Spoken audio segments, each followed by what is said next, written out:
நான் சொன்னேன், நிர்மலா சீதாராமன் அப்படிங்கக்கூடிய ஒரு நபர், அவர் தமிழ்நாட்டை சேர்ந்தவர். அதனால அவருக்கு இருக்கக்கூடிய அந்த ஆர்வம் எல்லாத்துக்கும் அதுல இல்ல. அதனாலதான் என்னன்னா, நீங்க உங்க நூல்லயே குறிப்பிட்டிருப்பீங்க, தியாக சத்தியமூர்த்தி ஆமா, அவருக்கு மத்திய அரசு உதவலையா, இல்ல மத்திய அரசு அவருக்கு உதவலையா, ஏன் அவர் மறைச்சுக்கிட்டே இருக்காரு, சொல்ல மாட்டேங்கிறாரு? தியாக சத்தியமூர்த்தி ஐயா கோர்ட்டுக்கு ஒரு தடவை வந்தாரு. கோர்ட்டுக்கு வந்து அவர் ஆஜராக கோர்ட்டுக்கு வந்தாரு. கோர்ட்டுக்கு வரும்போது அவர் சொன்ன வார்த்தை எங்களுக்கு இன்னைக்கு மனசு வலிக்கிற மாதிரியே இருந்தது.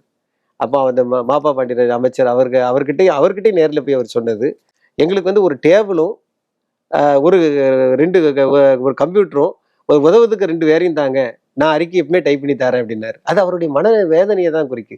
ஏன்னா அவரை கையை கட்டி போட்டிருக்கோ இதோ அப்படிங்கிற மாதிரி தோணுது. அவருக்கு அறிக்கை கொடுக்க ரெடியா இருக்காரு. அமர்நாத் அன்னைக்கு ஒரு சத்தியமூர்த்தி, சத்தியமூர்த்தி அந்த மாதிரிதான். அந்த சத்தியமூர்த்தி இன்னைக்கு அமர்நாத் இருக்கமா, அன்னைக்கு சத்தியமூர்த்தி.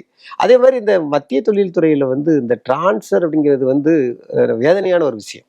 நல்லா வந்துட்டு இருக்கும்போது இப்ப நம்ம தூத்துக்குடி மாவட்டத்துல நம்ம ஆதிச்சநல்லூர்ல அகழ்வாய்வு நடக்கும்னால முதல்ல பாத்தீங்க அப்படின்னா, கேரளாவில் 8 இடத்துல தொழில் துறை இருக்கு. மத்திய தொழில் துறையில அங்க அலுவலகம் பாத்தீங்கன்னா 8 சர்க்கிள் இருக்கு.